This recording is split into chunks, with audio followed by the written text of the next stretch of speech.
السلام علیکم ملګرو پی ټی آی ته یو ډیره غټه کامیابی ملاوېدو ول دا کامیابی ورله په انټرنیشنل سطح باندې ملاوېدو ول د پاغه باندې تفصیلا خبره کو خو بل طرف ته عمران خان په جیل کې د ټیسټونو نه انکار کړی دی هغه کم ټیسټونه دي اصل کې د ټیسټ کې د عمران خان تذلیل کیږي بیزتی کیږي د ټیسټ ته پولیګرافیک ټیسټ ویل شي جی دا هغه ټیسټ چې په دې ټیسټ کې د یو مجرم یا د یو پیشنټ دروغ او ریشا معلومیږي څنګه چې هغه بلډ پریشر د لپاره د جسم له مختلف قسم وایرز ولګي او هغه د بلډ پریشر سره ریلیټډ وي د نه بیا تاسو نه کیږي چې بلډ پریشر د هاي او لو کیږي نو د هغې په وجه باندې بیا دروغ او ریشا معلومه اکثر فلمونو کې به تاسو کتلی چې هغه دغه له مجرم له هغه ماشینو لګي او بیا چې تاسو نه کوي او کمپیوټر ولا لګېدلی بیا ریډ لایټ او ګرین لایټ پکې بلې فلمونو کې اکثر راغلي نو دغه ټیسټ له پولیګرافیک ټیسټ ویل شي چې د دې ټیسټ نه عمران خان انکار کړی دی انکار یې ولې کړی اوس کې د ډېر مرګري وایي چې دغه غلا ده ځکه یې انکار کړی دی نو اصل کې دا یو قسم له انسلټ کیږي بیزتی کیږي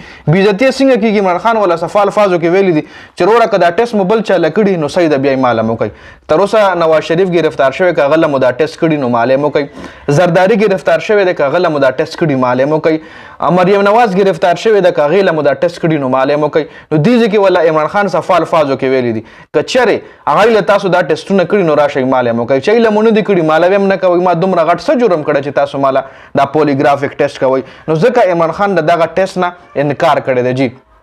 خبل د بجلی په بل باندې په ګجرواله کې وړه غټه واقعه مخې له راغلی ده په ګجرواله کې یو ورور د بجلی په بل باندې بل رور وجلې ده بجلی بل زیات راتلو باندې یو ورور لګېدل چاړې راایشتلې ده او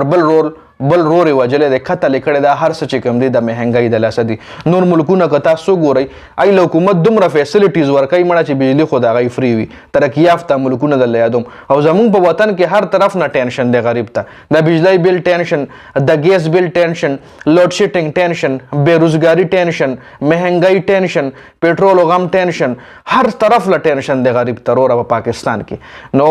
یو رور چې کم دی ګجرواله کې بل رور د بجلی په بل باندې وجلې دی جی بل خبر د پی ټی آی پارلیمنت حوالې سره چې پی ټی آی چې کم غټ رهنما دي ای د پارلیمنت مخې له علامتي بوک هړتال کړی دی په دغه هړتال کې اسد کیسر علي محمد خان وغیره څومره هم غټ رهنما دی پکې شرکت کړی دی دا علامتي بوک هړتال دی علامتي بوک هړتال مطلب دا چې دا یو قسم لا دا یو ټریلر دی یو ټرایل ولا خول کچره تاسو زمونږ چې کم ډیمانډونه دی هغه نه منئ نو موږ به بوک هړتال په دې شکل کې کوو جی بل د جمعې ورځ نه به په ملک کې غټ احتجاجونه هم شروع کیږي د پی ټی آی حوالې سره چې پی ټی آی احتجاجونه ځکه شروع کوي چې عدالتونو نه هغوی ته ریلیف نه میلاویږي جی بل په هاوس اف لاټ په لندن کې د پاکستان حوالې سره یو غټ میټینګ شوی دی څنګه چې د ویډیو سټارټ کې تاسو له موي چې پی ټی آی ته په انټرنیشنل سطح یو غټه کامیابي میلاوېدو واله ده هغه دا یوه ده جی په لندن کې هاوس اف لاټ کې د پاکستان حوالې سره میټینګ شوی دی چې په دغه میټینګ کې غټ رهنما خبرې کړي چې په 267 حلقو کې په پاکستان په 208 حلقو کې داندلی شوې ده په دغه میټینګ کې د پی ټی آی غټ رهنما شرکت هم کړی دی چې د پی ټی آی ټول سیناریو په دغه میټینګ کې بیان کړی ده چې مطلب 9 مهینه مخکې څه واقعیاتو پی ټی آی سره چې څه شوي دي ټول هر څه د عمران خان ګرفتاري د لیډرانو ګرفتاري ټول هر څه په دغه میټینګ کې د پی ټی آی رهنما بیان کړي دي جی نو اوس په دغه ډپارټمنټ چې کوم دی هاوس اف لاټ انټرنیشنل سطح باندې خط لیکي دغه خط په پاکستان ته رالیږي د عمران خان ګرفتارۍ حوالې سره پکې هم خبره لیکي نو دا د حکومت دپاره یو مشکل هم پیدا کولی شي او دا د پی ټی آی دپاره یو ښه خبر هم دی جي نو په دې ویډیو کې دا اهم اپډیټس تاسو سره مې شریکول د ویډیو کتلو زیاته مننه جي والسلام